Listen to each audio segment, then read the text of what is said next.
감춰진 유대인, 또 나타난 유대인, 어떻게 다른지 이제 우리 번역에는 이제 이면적 유대인이라고 했죠.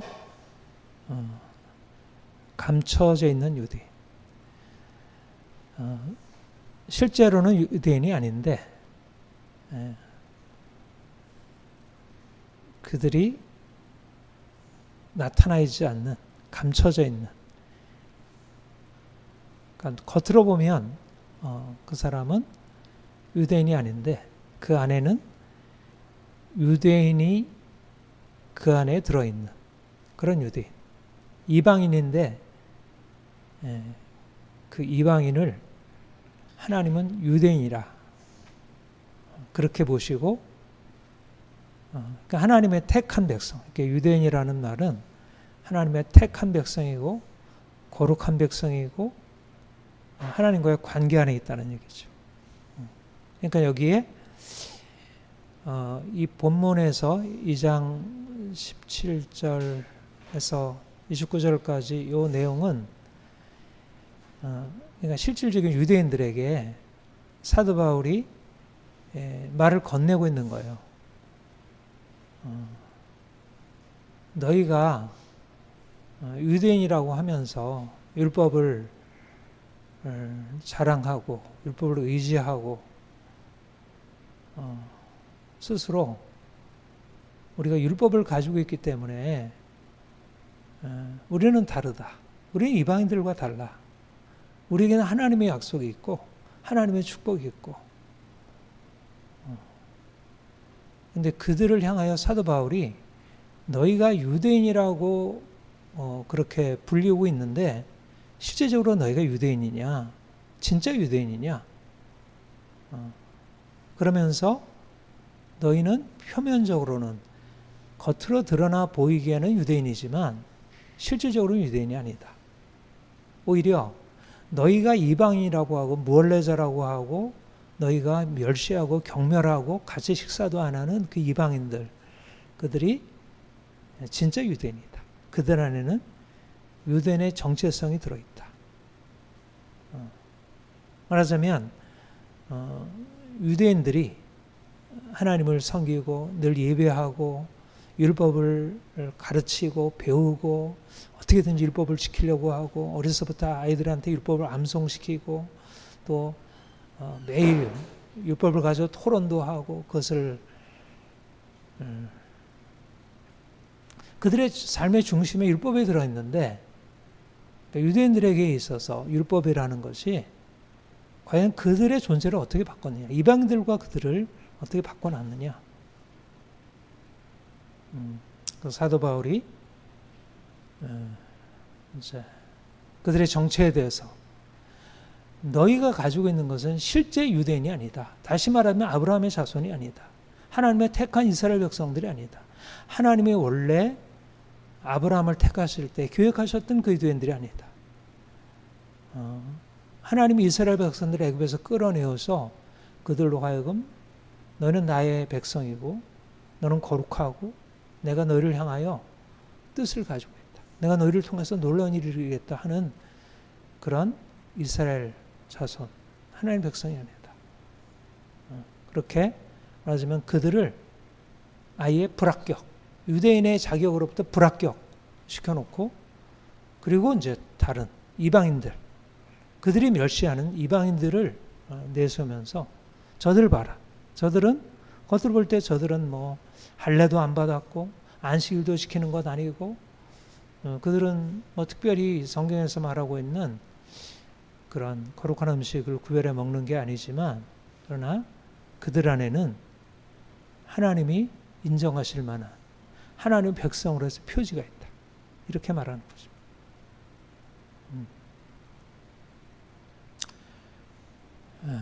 그래서 이번 우리 한 달 감춰진 유대인이라는 이방인 그리스도인들, 그러니까 명시적으로 말해 이방인 그리스도인들을 감춰진 유대인이라고 하는 거죠.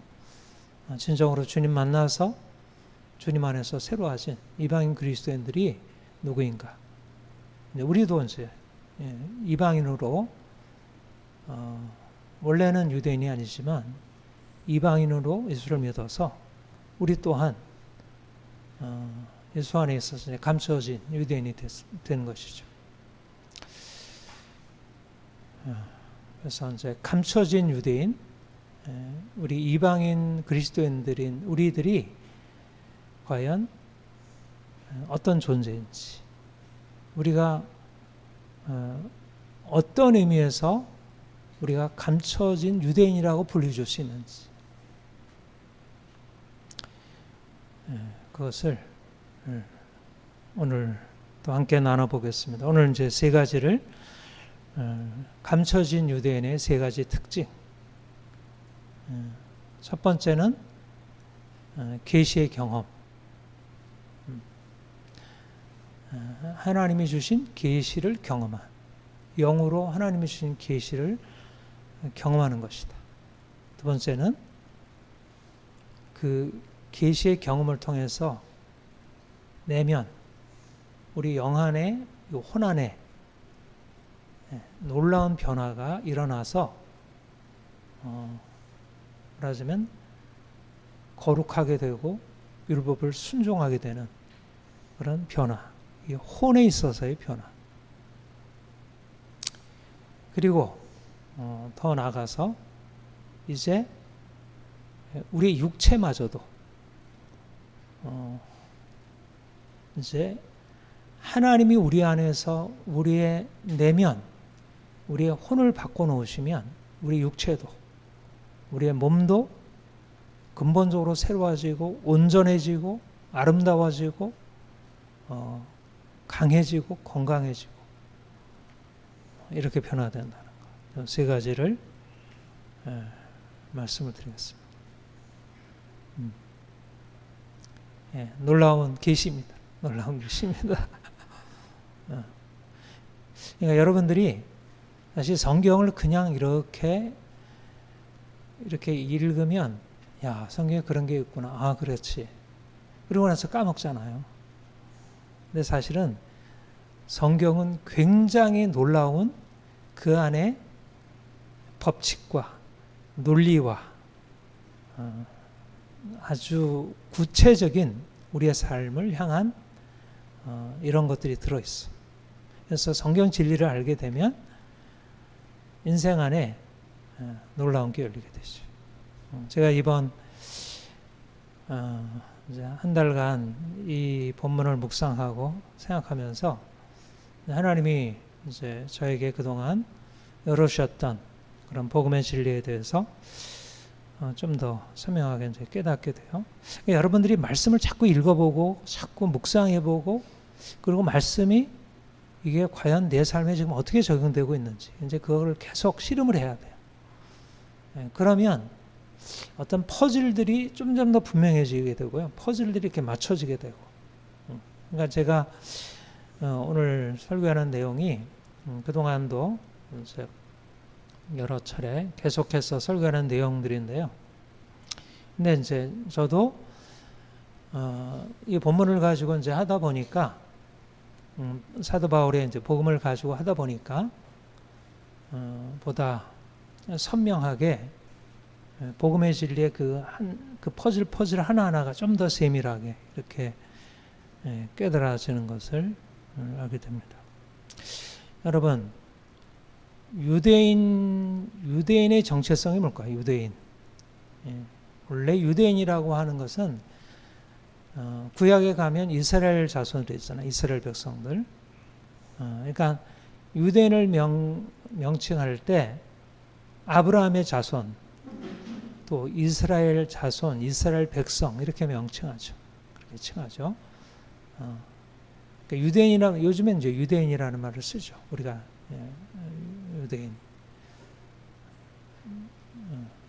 유대인이라는 말을 쓰는데, 근데 이제 구약 성경에서는 이스라엘 백성, 이제 아브라함의 자손, 이스라엘 백성 그렇게 얘기를 하죠. 유대인, 이스라엘 자손, 아브라함의 자손, 이스라엘 백성들의 핵심적인 정체성이 뭘까요? 이스라엘을 이스라엘 되게 하는 게 뭐죠? 하나님이 아브라함에게 나타나셔서 내가 너를 불렀다. 이게 이스라엘의 정체성 안에 들어있는 것입니다. 아브라함의 자손이라는 것은 아브라함의 자손이라는 의미를 넘어서 하나님께 부름받았다. 하나님께 택함받았다. 말하자면 아브라함의 자손 이스라엘 백성들 안에는 하나님께 부름받은 하나님의 부르심, 하나님의 계시, 그것이 이스라엘 백성들의 출발점이 돼요. 말하자면 유대인의 정체성이라는 것은 하나님이 부르셨다. 하나님이 택하셨다는 것. 하나님이 부르셨고 택하셨다는 말은 하나님이 찾아오셔서 그들과 관계를 시작하셨다는 것이고, 또 이것은 그 아브라함 또 이스라엘 백성들에게 하나님께서 부르시는 부름에 대한 반응, 응답, 대답이 있는 거죠. 이게 관계예요, 관계. 그래서 언약이라 얘기를 하죠. 이스라엘 백성들도 마찬가지예요. 이스라엘 백성들도 하나님이 이스라엘을 애굽에서 건져내실 때 어떻게 건져내시죠? 먼저 모세에게 나타나셔요.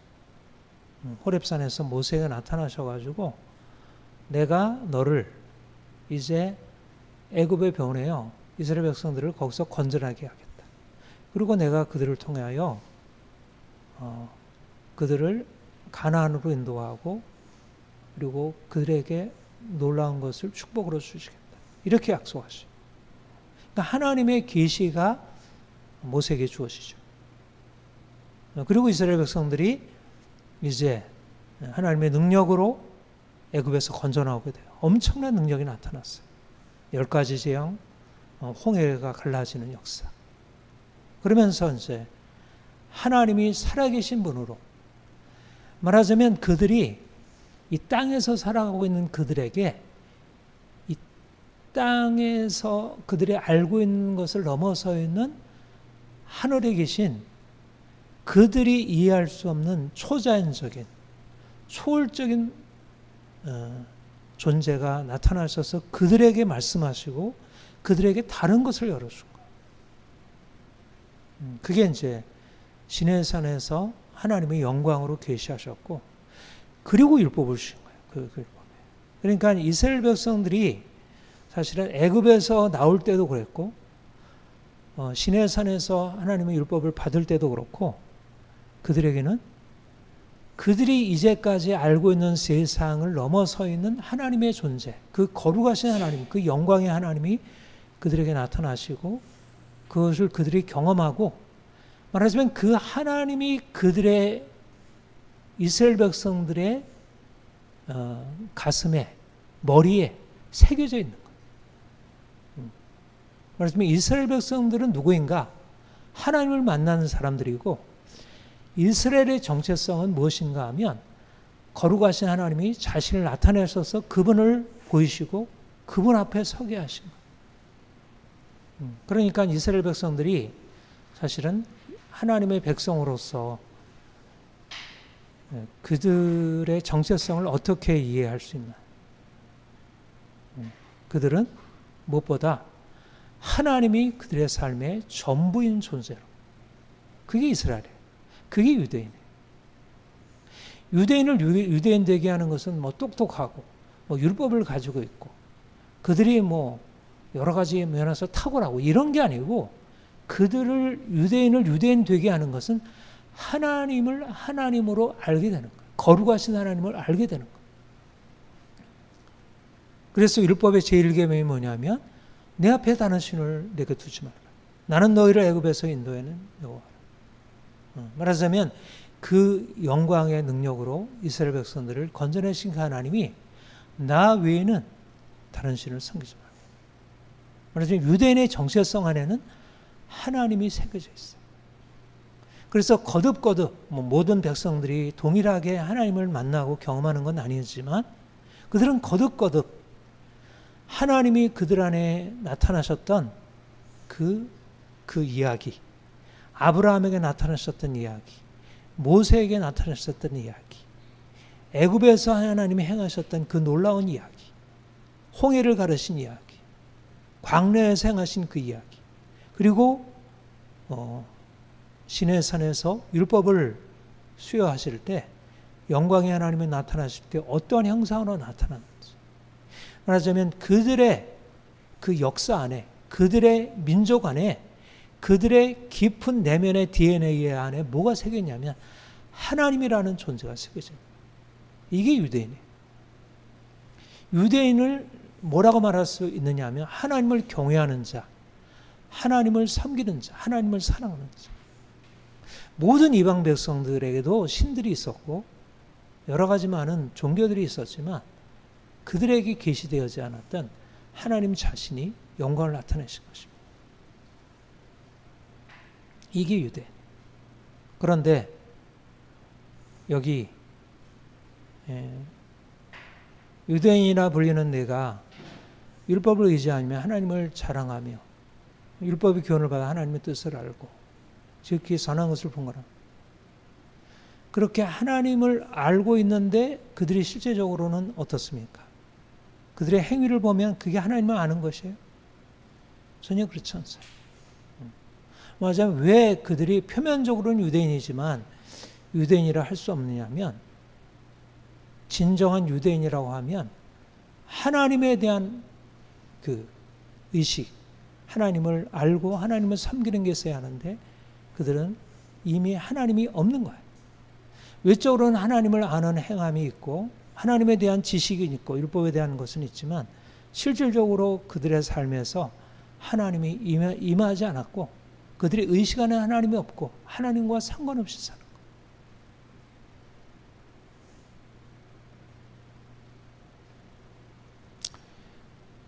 거예요. 예. 우리가 감추어진 유대인이 된다는 것은 바로 이런 면에서 유대인들이 이스라엘 백성들이 처음 하나님을 만날 때 아브라함이 하나님을 만날 때 모세가 하나님을 만날 때 출애굽한 백성들이 하나님을 만날 때 만났던 그 하나님과의 만남의 경험 그것이 우리에게 일어나는 것입니다. 말하자면 예수 그리스도 안에서 하나님이 자신을 나타내시고 우리로 하여금 하나님의 영광 앞에 서게 한 것. 우리가 주님 만나기 전에는 우리 인생이 눈에 보이는 것, 내 자신, 우리 주변에 있는 사람들, 주변 환경들이 우리의 삶을 두르고 있었고 이것이 우리의 삶의 중심이었어요. 보이는 것이 우리의 삶을 이끌어갔어요. 그런데 하나님이 우리에게 자신을 나타내신 거예요. 우리가 이렇게 교회에 와서 하나님을 예배하는 것은 그 안에 뭐가 이끈 것이냐면 하나님이 자기 자신을 나타내셨고 우리가 그 하나님을 만났다는 거예요. 그리고 그 하나님을 만난 경험이 우리의 삶의 중심이 되어서 우리를 이끌어가는 거죠. 결국 감춰진 유대인, 이면적 유대인이 되는 것이 무엇이냐? 바로 하나님의 계시, 하나님 자신이 영광으로 자신을 나타내시고 우리가 영으로 그것을 깨닫고 경험하고 그 하나님이 우리의 삶에 충만하게 임하여 우리 인생의 전부가 되게 되는 것. 내가 이전에는 무엇을 먹을까 마실까? 무엇을 입을까? 어떻게 하면 아이를 좀 잘 키울까? 어떻게 좀 돈을 벌까? 이런 일을 어떻게 해서 뭔가 계획을 할까? 이것이 우리의 인생의 중심, 관심사였는데 하나님이 우리 인생 안에 들어오시고 나니까 이거는 중요한 게 아니네. 내가 이제까지 알고 있던 것은 이게 중요한 게 아니네. 감춰있던 하나님의 비밀, 예수 그리스도 십자가에 죽으시고 부활하사 하늘에 오르시고 성령으로 말미암아 지금도 우리에게 자신을 나타내시는 그 예수 그리스도 그분이 우리의 삶에 있어서 가장 중요하고 이게 우리 인생을 다른 사람들과 다르게 만드는 거예요. 사람들은 눈에 보이는 것, 눈에 보이는 것이 삶의 중심이에요. 그런데 우리는 눈에 보이는 것, 내가 무슨 일을 하고 있고, 사람들이 나에 대해서 뭐라고 말하고, 주변 사람들이 어떻게 살아가고 있고, 이런 게 우리의 삶의 중요한 관심사가 아니고, 내가 돈이 얼마나 많고 어떻게 적고, 내가 몸이 건강하고 아프고, 이게 아니고, 하나님이 계시고, 하나님이 천지를 창조하셨고, 하나님이 세상을 다스리고 계시고, 하나님이 예수 그리스도를 보내셔 우리를 위해 죽게 하셨고, 그가 다시 살아나셨고, 그가 부활하셨고, 그가 하늘에 계시고, 그가 우리의 삶을 다스리고 있고. 말하자면 우리가 이제까지 눈에 보이는 것에 대한 관심에서 이제 하나님에 대한 관심으로 바뀌어지고, 예수 그리스도께서 십자가에 죽으시고 부활하신 그 일이 너무너무 중요하게 되는 것입니다. 사도 바울이 다메섹 도상에서 주님 만난 뒤로 그 계시가 임하고 나니까 그야말로 다메섹 비포, 다메섹 애프터가 달라진 거예요. 계시가 임하기 이전과 계시가 임한 이후가 달라지는 거예요. 말하자면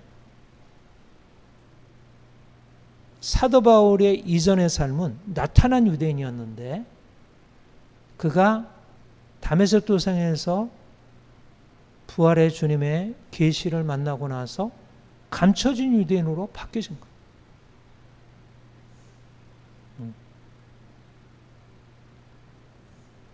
그는 그 나타난 유대인으로서 대단한 성취를 가지고 있는 사람이고, 많은 사람들로부터 존경과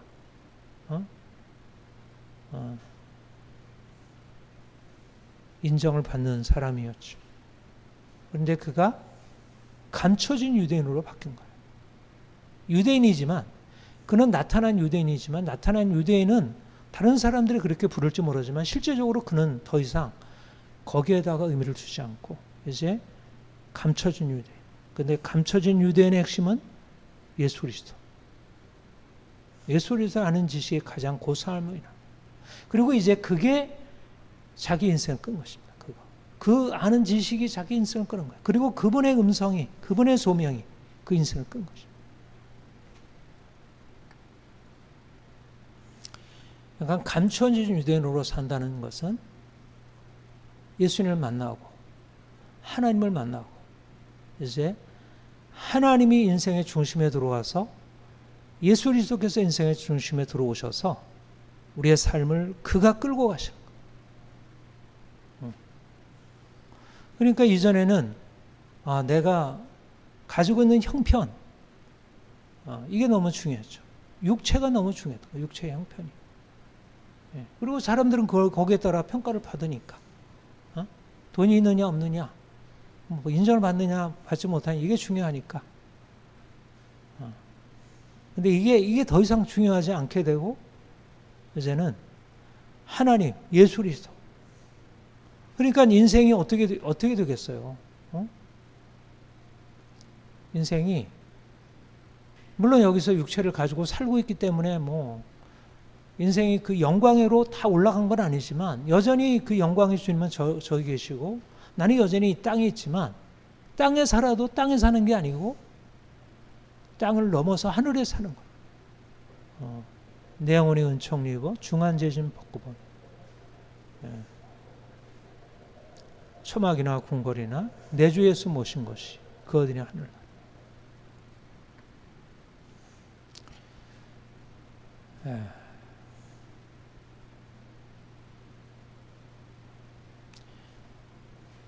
이게 복입니다. 이게 복이에요. 그러니까 우리의 외적 형편이 중요하지 않고 우리 안에 예수 그리스도, 찾아오신 예수 그리스도, 우리 안에 비춰진 새로운 놀라운 비밀, 놀라운 비밀, 죽은 자가 살아났다는 이 비밀, 그리고 우리가 죽은 자였는데 우리가 죽은 자 가운데 살아났다는 이 놀라운 비밀.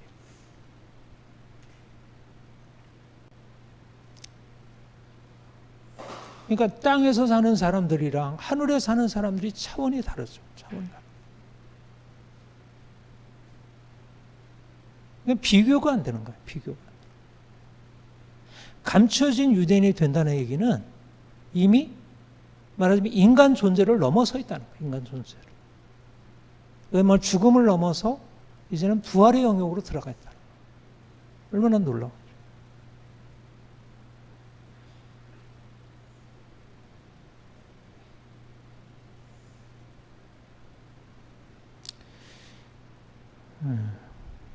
그래서 사실은 그러니까 이제 우리 인생이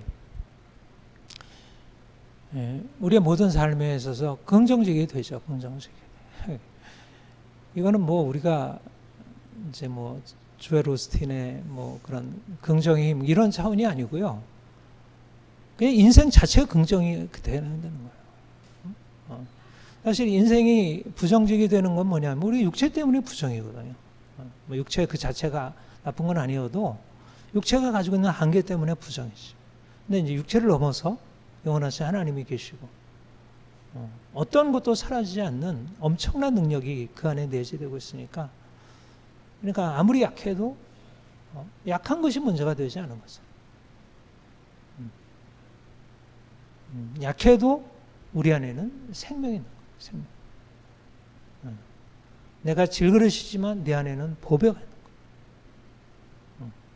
거예요. 사도 바울이 내가 어떤 형편에 처해서도 자족하기를 배웠는 자족하는 인생.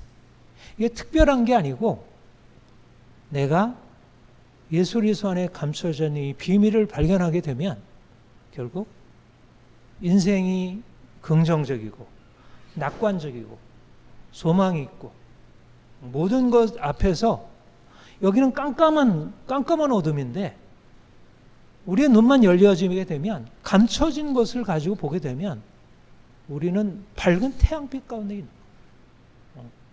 그 어디나 하늘나라인 거예요. 그 어디. 초막이나 그 어디나.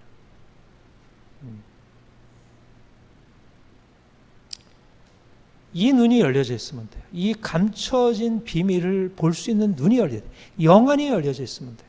그러니까 이제 문제는 뭐냐면 사실은 우리가 감춰진 유대인의 정체성을 가지고 살려면 그 감춰져 있는 계시, 그리스도의 비밀의 계시가 우리 안에 항상 있어야지. 항상.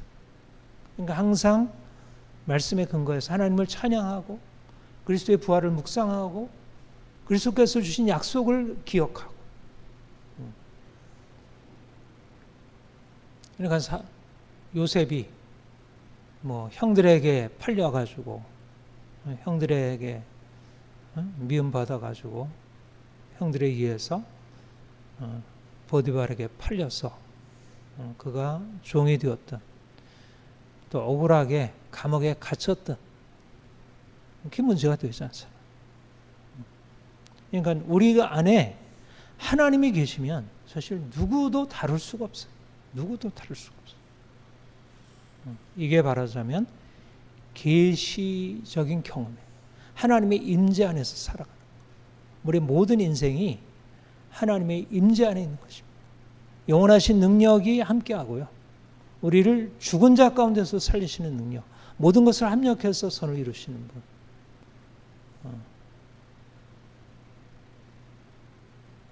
그러니까 이거는 사실은 세상이 알 수 없는 놀라운 비밀이죠. 두 번째, 율법을 순종. 사실은 다시 유대인으로 다시 돌아가서 생각을 해봅시다. 유대인의 정체성은 하나님과의 만남이라고 그랬어요. 그런데 사실 여러 이방 민족들도 그 신들과의 만남이 있잖아요. 일종의 계시 같은 거 있잖아요. 예를 들면 이슬람의 마호메트도 그 뭐 알라 천사와의 만남이 있어요. 가브리엘 천사와의 만남이 있고요. 힌두교들도 어떤 신적인 경험들이 있고, 뭐 저기 일본의 신토 거기에도 어떤 종교적인 경험들이 있어요. 다 신적인 것과의 만남이 있어요. 근데 하나님이 이스라엘 백성들에게 계시하시고 아브라함에게 계시하시고 이스라엘 백성들에게 계시하신 그 하나님이 다른 신들과 어떻게 다를까요? 가장 근본적인 차이가 뭘까요? 거룩함이에요. 거룩함. 사실 모든 종교들도 어느 정도 윤리성들이 있죠. 윤리들이 있어. 뭐 힌두교, 뭐 이슬람, 뭐 불교, 뭐 유교, 뭐 이런 데도 다 윤리적인 요소가 있죠. 옛날에 뭐 로마의 다신, 그리스 신들, 제우스. 근데 사실은 우리가 이 상식으로 우리가 가지고 있는 인간의 보편적인 상식만 가지고 보더라도 그 신들이 어때요? 너무 이상하잖아요. 너무 이상해요. 너무 이상한 거예요. 힌두교의 신들, 뭐 전쟁, 미움, 뭐 제우스, 뭐 헤라, 뭐 아테네, 뭐 비너스, 이게 다 어때요? 인간의 그냥 일반적인 양심을 가지고 보더라도 너무 형편없는 거예요. 윤리적인 수준이 너무 떨어져 있는 거예요.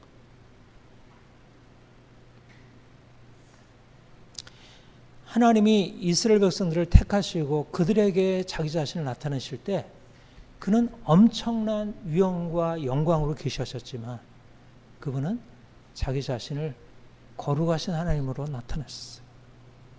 인격적인 하나님으로 나타났어요. 그리고 그것을 율법으로 말씀하셨어요.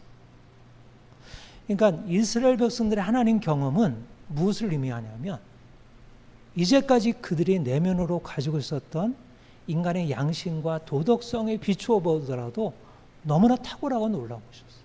아, 이게 진짜네. 이게 진짜네. 사람들 안에 다 보편적인 도덕성, 양심이 있어요.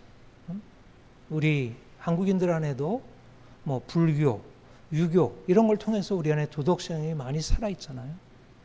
다 양심이 있어요. 하나님은 하나님의 형상대로 인간을 창조하셔서 그런 도덕성을 주셨어요.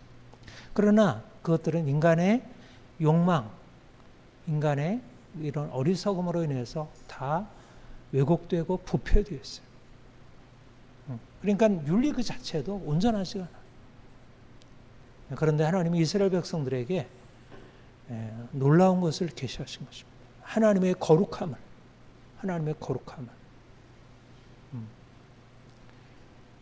그래서 십계명으로 우상을 섬기지 말라.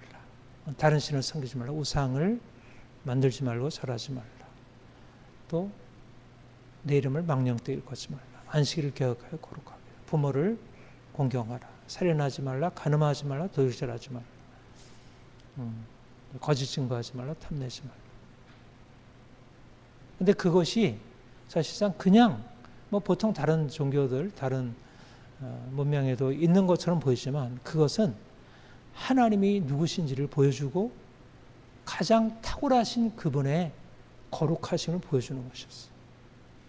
그러니까 하나님이 이스라엘 백성들에게 자기 자신을 계시하실 때 하나님 자신이 어떤 분인지를 알게 하셨고 그리고 그것을 율법에 명하셨고 그것은 그들이 거듭거듭 그 말씀을 어려서 부모로부터 배우고 그것을 가지고 행하려고 애쓰고 또 선지자들이 거듭거듭 그것을 가지고 가르치고 그래서 그 이스라엘 백성들 안에 율법이 새겨지도록 했죠.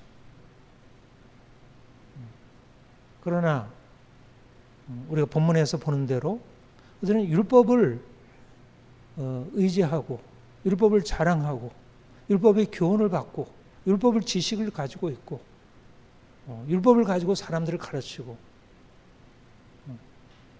분명히 그들 안에는 율법이 옳고 율법에 따라 살아야 한다는 동의가 있고 그렇게 살려고 했어요. 그렇지만 그들의 삶 가운데 그게 제대로 이루어지지 않는 거예요. 왜 그럴까요? 왜 그렇죠?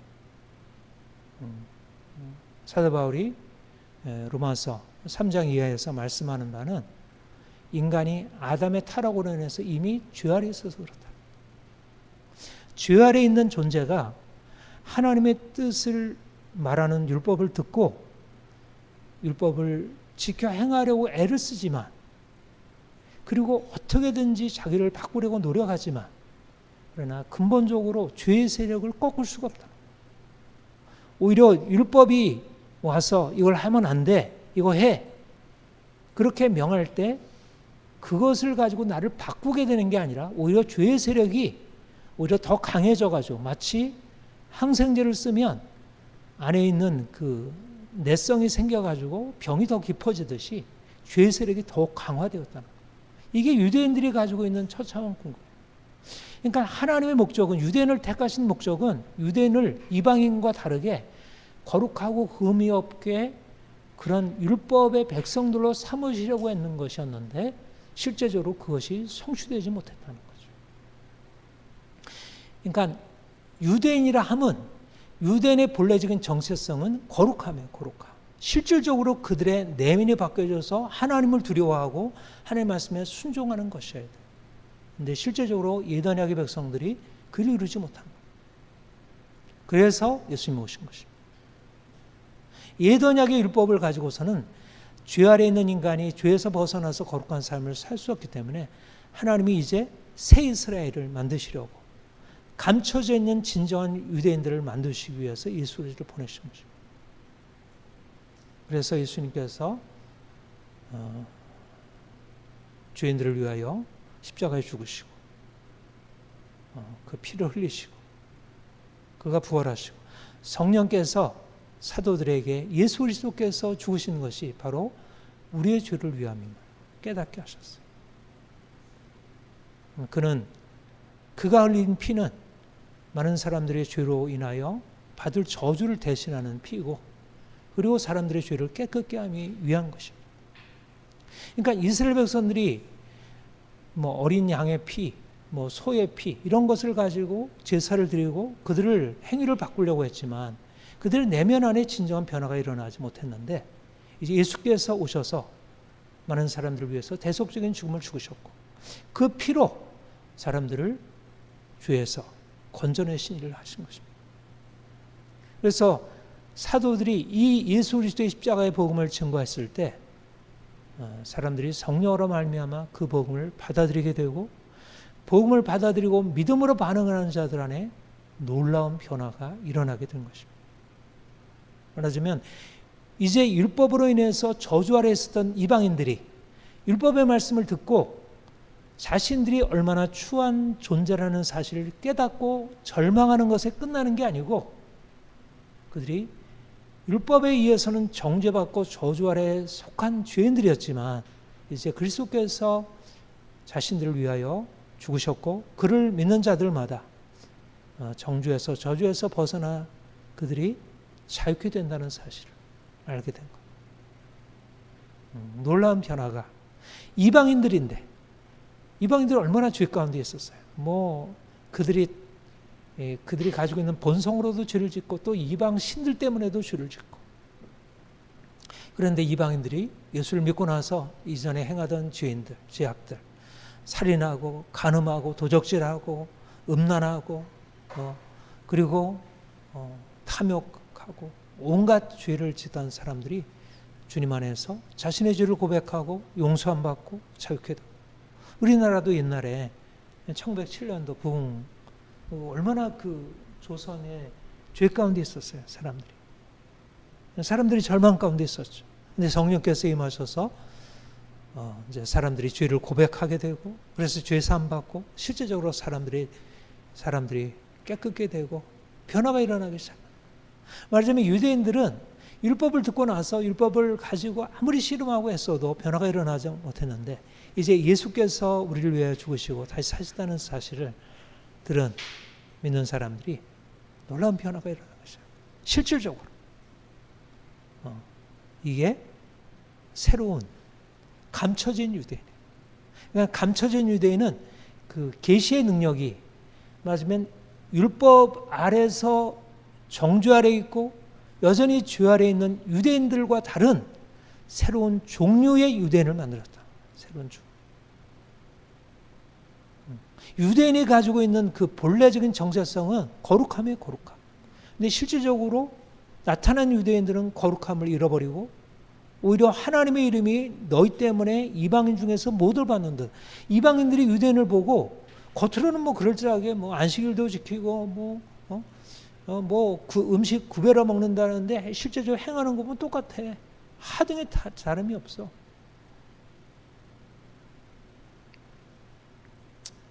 그런데 이방인인데 어느 날 그 사도들이 전하는 복음을 듣고 그 복음을 통해서 놀라운 변화가 일어나. 유대인들에게 없는 그런 변화가 일어나. 무할례자가 오히려 율법을 온전히 지키면 영과 율법 조문과 할례를 가지고 율법을 범하는 것을 정죄하지 않아요. 무할례자들이 이방인들이 오히려 주의 능력으로 율법을 온전히 지키게 되고 놀라운 변화가 일어나게 됩니다. 이것이 하나님이 예수 그리스도 안에서 행하신 일이에요. 감춰진 유대인들을 낳으신 것입니다. 우리가 거기에 속하게 됩니다. 우리도 이전에 죄악 가운데 있었고 정죄 아래 있었고 저주 아래 있었고 두려움 아래 있었고 아무리 인생을 바꾸어도 바꾸시지 않고 근데 주님이 우리에게 찾아오셔서 우리의 죄의 용서하심을 경험하게 하시고 마음의 평안 주시고 두려움 없게 하시고 그리고 무엇보다 이 죄의 세력이 꺾여지는 걸 느끼게 되는 거예요. 죄의 세력이. 예? 전에는 그 죄의 세력이 나를 사로잡아서 그 죄가 나를 끌고 다니는 죄의 노예로서 살았는데 이제 죄의 세력이 꺾여지고 인생이 새로운 변환으로 들어가는 걸 느끼게 되는 거예요.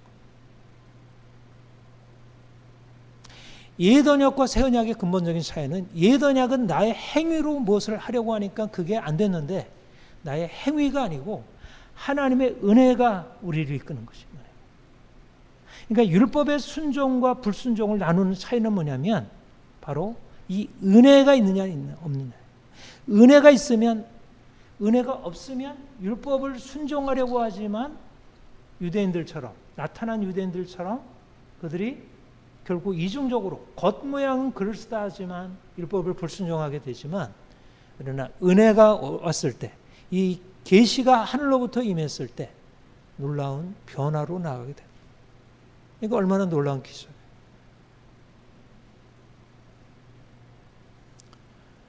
그러니까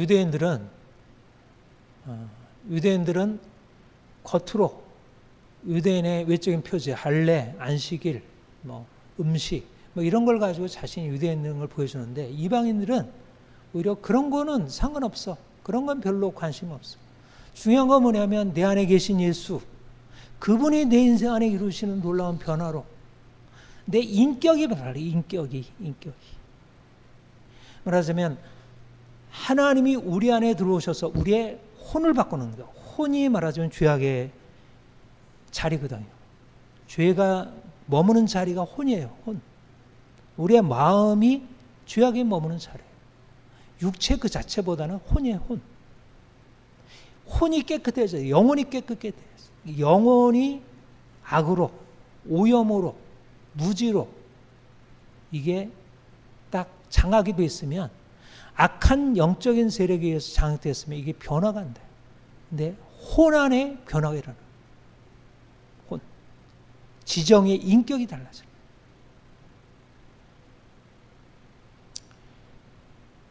그러니까 우리의 외적인 형편 이런 부분은 별로 내세울 것도 없어요. 그런데 정말 예수 그리스도께서 우리 안에 오셔서 세를 행하신 사람들에게는 뭐가 일어나냐면 이 혼이 내면의 지정의 생각과 감정과 의지의 방향이 달라지게 돼. 달라지게 돼. 여러분, 그 일이 일어나고 있죠? 네, 그 일이 일어나고 있습니다. 얼마나 놀라운 기적. 이게 공부해서 많이 되겠어요? 이게 돈 많이 벌었다고 되겠어요? 심리학하고 철학하고 인문학 한다고 해서 그게 되겠어요? 근본적으로 하나님의 영이 우리 안에 오셔서 하나님 앞에서 내가 아무것도 아닙니다. 철저히 내가 깨지고 주님이 내 안에 주인 되시지 않으면 불가능한 일. 우리의 교만한 우리가 점점 우리가 공부 많이 하고 하면 점점 교만해져 가지고 바리새인처럼 그렇게 되죠. 유대인들처럼 다른 아이의 어리석은 자의 교사요 어린아이의 선생이라 스스로 믿지만 자신들은 여전히 간음하고 도둑질하고 요즘에 부정선거하고 온갖 여러분 그 부자들이 저지르는 그 성적인 일탈, 그 아주 난잡한 그런 성생활 이런 거 듣잖아요. 얼마나 추악해요. 그러니까 지식 있고 부자 있고 그리고 권세 있고 권력 있고 이런 사람들이 다 망가져요. 혼이 망가져 있는 거. 혼이. 그들은 지식으로 대단한 거 하는 것 같아도 말하자면 하나님의 영이 오셔서 나타내신 그 혼의 변화, 인격의 변화 이것이 없으면 불가능하죠. 그러니까 주님이 우리에게 놀라운 새 일을 행하신 것입니다. 세 번째, 삶 전체 긍정. 6. 혼의 변화가 육체의 변화를 가져요. 여러분,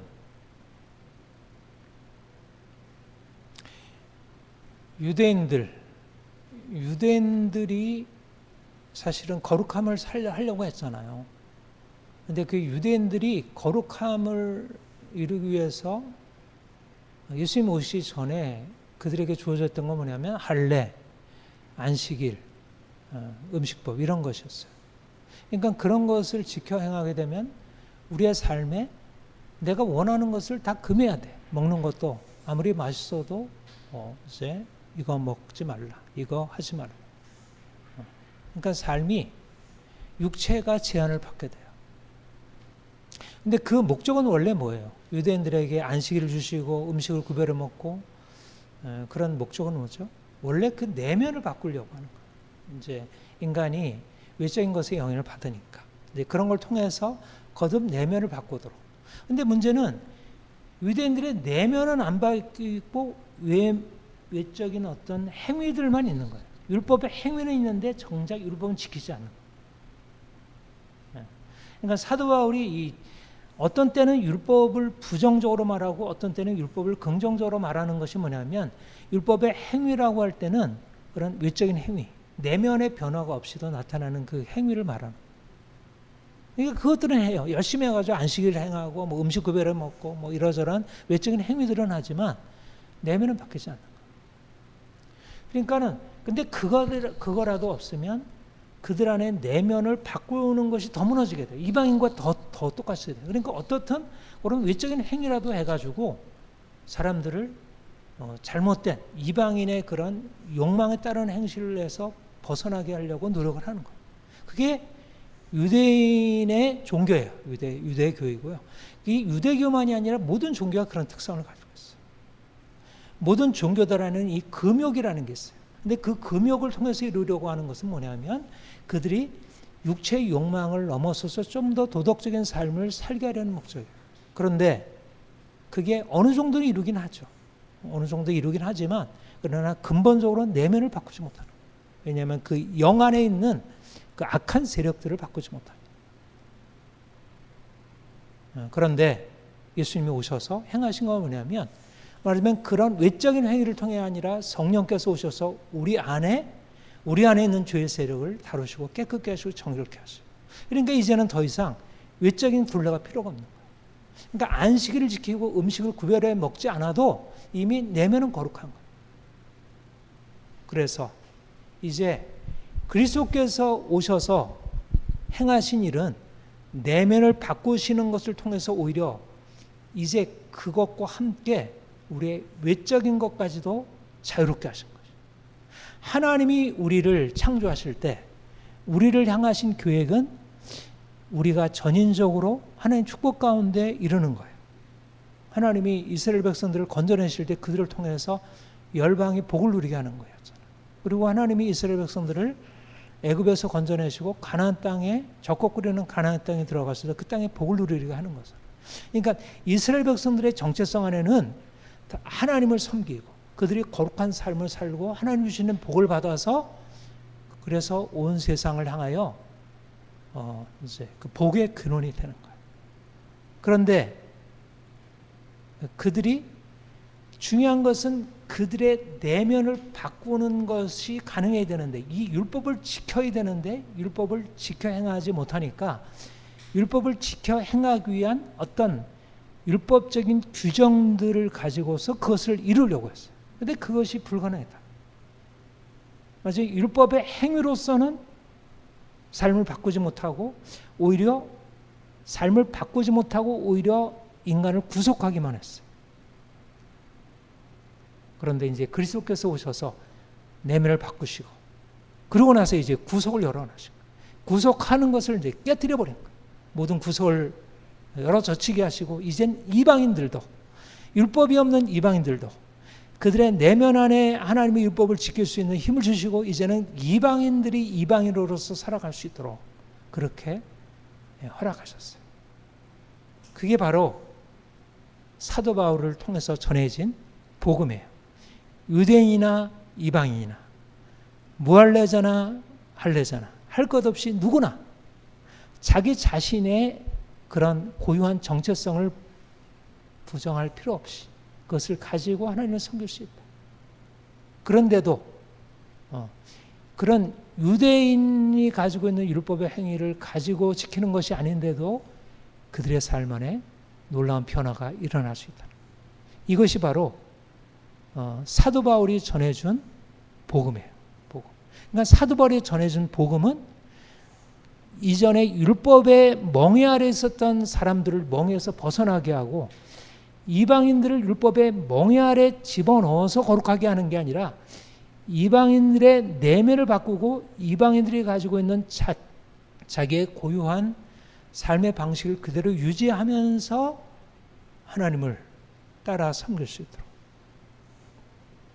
그래서 유대인으로 하여금 유대인이 가지고 있는 어떤 그런 경직된 율법을 사람들에게 강요하는 것에서 물러서도록. 그리고 이방인들이 이제는 그런 경직된 율법에서 벗어날 수 있도록. 이게 사도 바울이 전하는 율법으로부터의 자유이고 이게 말하자면 기독교가 보편적인 법이 되도록 보편적인 복음의 진리가 되도록 하나님을 섬기고 내면에 바뀌어지고 각 사람들은 자기의 고유한 특성에 따라서 하나님을 섬길 수 있어요. 그러니까 외적인 조건들이 각자 다르잖아요. 유대인이 다르고 헬라인이 다르고 로마인이 다르고 남자가 다르고 여자가 다르고 각자 다 다르잖아요. 근데 그 이전의 율법은 사람들을 자유롭게 하지 못했는데 이제 그리스도께서 오셔서 사람들을 외적인 율법의 행위를 가지고 사람들을 구속하는 것이 아니라 내면을 바꿈으로 인하여 그들의 외적인 모든 삶을 가능하게 할 수 있다는 것입니다. 이것이 사도 바울이 전한 율법으로부터의 자유. 만물이 깨끗하다. 만물이 더 이상 속되지 않다. 이제 더 이상 율법의 굴레 아래 놓이지 않는다. 사실 이거는 유대인의 문제만이 아닙니다. 유대인의 문제만 아니라 모든 문명마다 문명을 이끌어가는 사람들이 어떤 율법을 가지고 강제해요. 지금도 그래요. 지금도. 모든 문명마다 율법을 가지고 강제.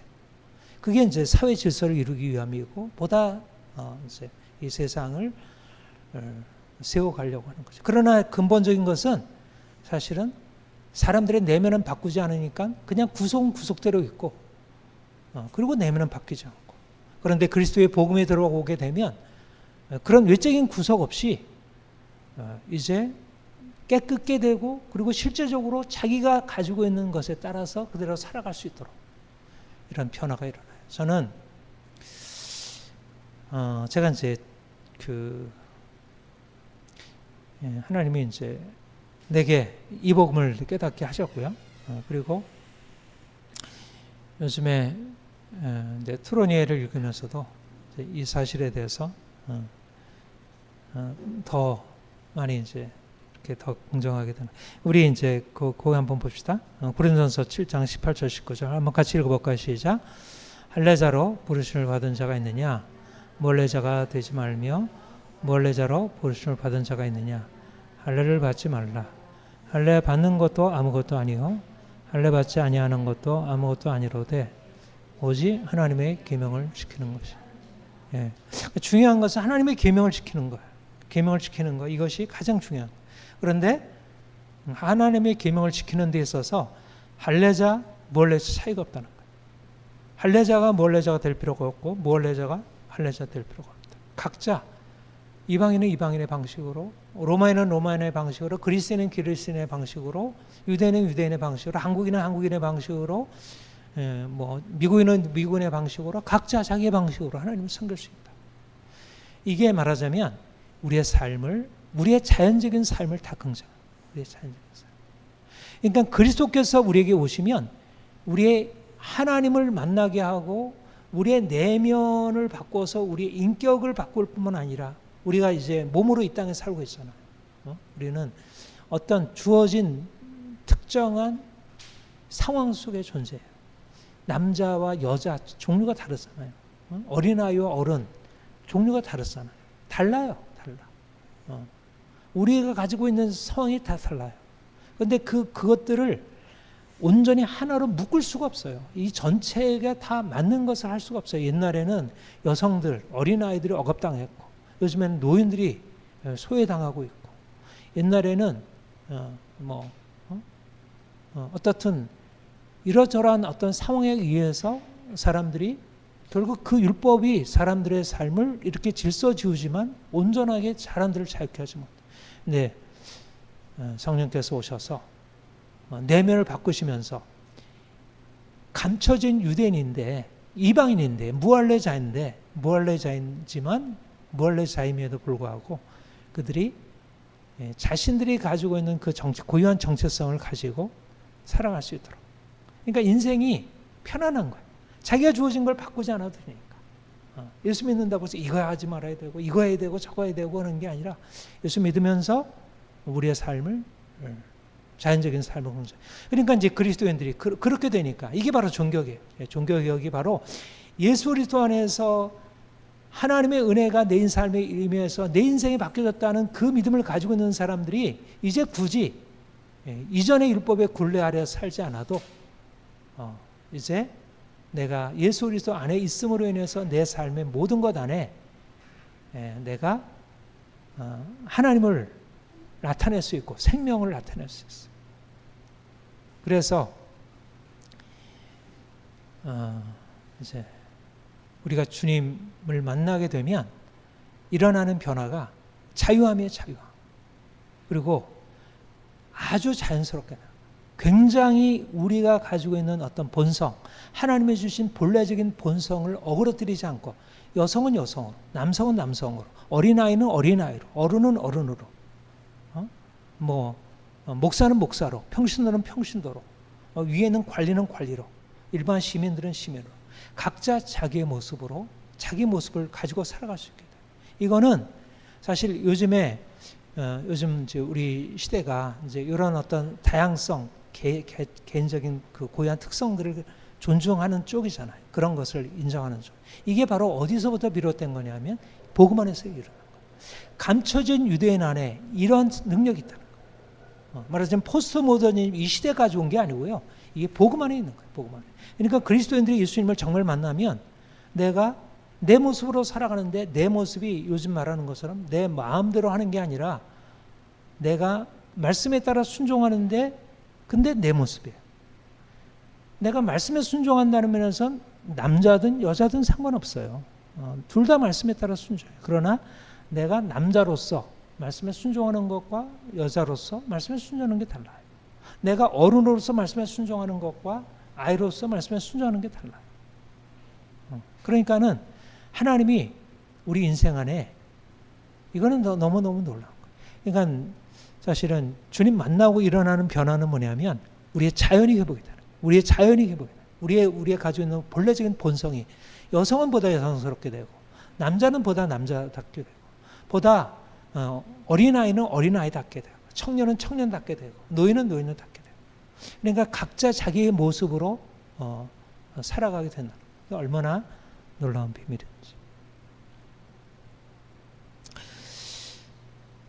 네. 결론으로 하겠습니다. 세 가지 얘기를 했어요. 하나는 우리 영으로 하나님만 섬기는 것. 이거는 정말 세상에 알지 못하는 일이잖아요. 오늘날 사람들은 완전히 이 시대가 세속화되었고 무신론, 인본주의가 너무 편만한 세상이에요. 이게 대세가 되었어요. 서구사회. 사실 다시 오직 하나님만 섬기는 모든 삶의 중심에 예수 그리스도, 예수 그리스도, 오직 믿음. 이것이 보게 돼요. 이게 출발점이에요. 그래서 그리스도인들이 사실은 이 점에 있어서 오늘날 시대의 흐름이랑 정말 다른 방향으로 가요. 그러니까 사람들은 다 보여지는 외적인 것을 추구하고 거기에 머무려고 하지만 우리는 주님이 뭐라고 말씀하시죠? 세상이 어떻게 흘러가나 내가 무엇을 할까가 아니라 주님이 나에게 뭐라고 말씀하시죠? 끊임없이 말씀에 귀를 기울이고 그 말씀 안에서 이게 너무 놀랍니다. 늘 영적인 것이 우리의 삶의 중심을 차지하도록. 오늘날 하나님을 떠남으로 세상은 욕망을 향해서 죄악으로 치닫고 있어요. 점점 더 심해지고 있어요. 이 포스트 모더니즘. 사람들이 모든 것은 내가 할 수 있어. 내가 결정할 거야. 그러면서 온갖 죄악을 다 허용하고 이게 너무 편만하게 퍼져가고 있어요. 근데 이거를 사실은 어떻게 막을 수 있겠어요? 이게 도덕으로 막을 수 있겠어요? 투쟁에서 이걸 막을 수 있겠어요? 정치에서 부패가 심해지고, 거짓말하고, 부정선거하고, 억압을 하고, 온갖 간음을 하고 이걸 하는데 이걸 법으로 어떻게 막을 수 있겠어요? 그러니까 우리 안에 성령께서 오셔서 정말 정결함으로 깨끗함으로 이 시대와 단연코 거절하고 그리고 이러한 악에 대항하여 이런 불의와 어둠에 대항해서 단호하게 싸우는 거예요. 그러니까 우리 안에 주께서 주신 그 은혜가 우리의 삶을 바꾸고 이 시대를 향하여 그건 악한 거야. 그건 더러운 거야. 그것은 도무지 용납하면 안 돼.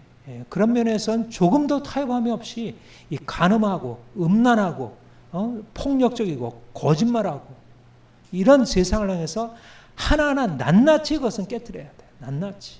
그거를 허용하면 안 돼요. 오늘날 이 죄악에 대해서 허용하고 있는 이 시대에 대해서 교회가 잠잠하면 안 돼요. 모든 영역에 대해서 거짓말, 도둑질, 이 탐욕,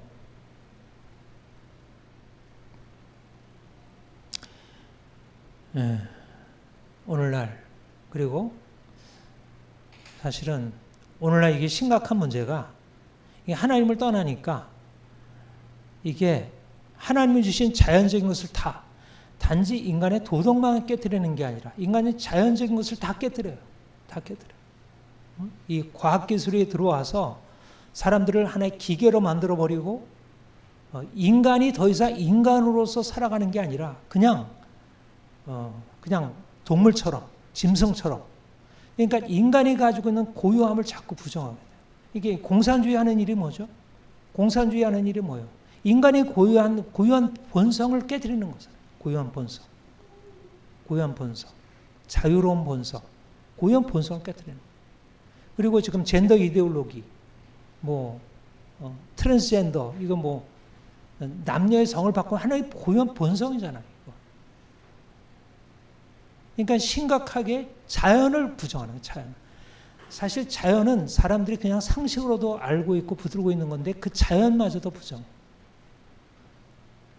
그러니까 참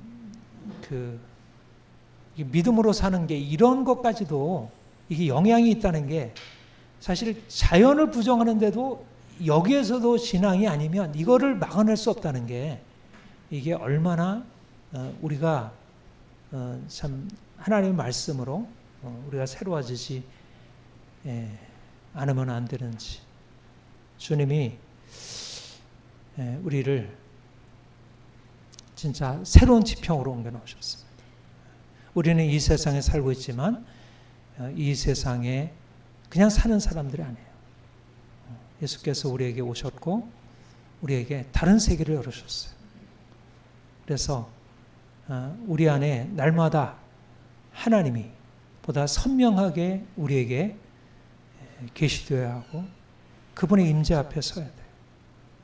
그리고 그가 말씀하는 것에 따라서 보다 철저히 온전히 순종하고 그리고 그 말씀이 우리의 내면에서 각인이 되고 그러면 우리의 삶에 우리의 질서가 세워지면서 우리의 삶 전체가 회복되고 살아나고 그리고 강력해지게 돼요. 정말 이제 우리가 주님을 향해서 더 힘있게 달려갈 때 우리 인생도 더 온전해지고 그리고 세상을 향해서도 더 힘있게 나갈 수 있어요. 세상은 이 비밀을 몰라요. 세상은 정말 이 비밀을 몰라요.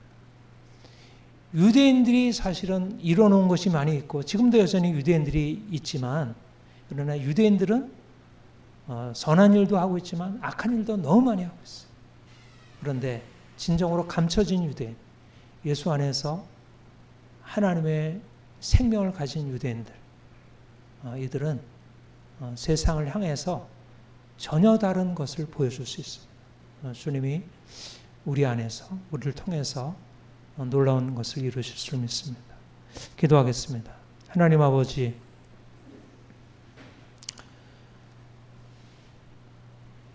주께서 우리를 찾아오셨고 우리를 만나주셨고 우리 안에 하나님을 아는 이 놀라운 비밀을 열어주시니 감사합니다. 우리가 더 하나님을 깊이 알길 원합니다. 우리의 영혼 깊숙한 곳에서 하나님의 밝은 빛이 늘 환하게 빛나게 하옵소서. 말씀을 듣게 하시고 하나님의 뜻이 선명하게 비춰지게 하옵소서. 무엇보다 주께서 우리에게 말씀하시는 율법을 듣고 깨닫고 실제적으로 삶에 적용하여 죄악된 인생 속에서 벗어나서 이제 깨끗하고 성별된 삶 살게 하옵소서. 주님, 이제 주님께서 우리 안에 행하신 놀라운 능력으로 우리의 죽었던 것 살아나고 이의 삶이 너무나 아름답게 건강하게 회복되어지고 우리의 삶 전체 안에 하나님 살아계신 것을 증거하게 하옵소서.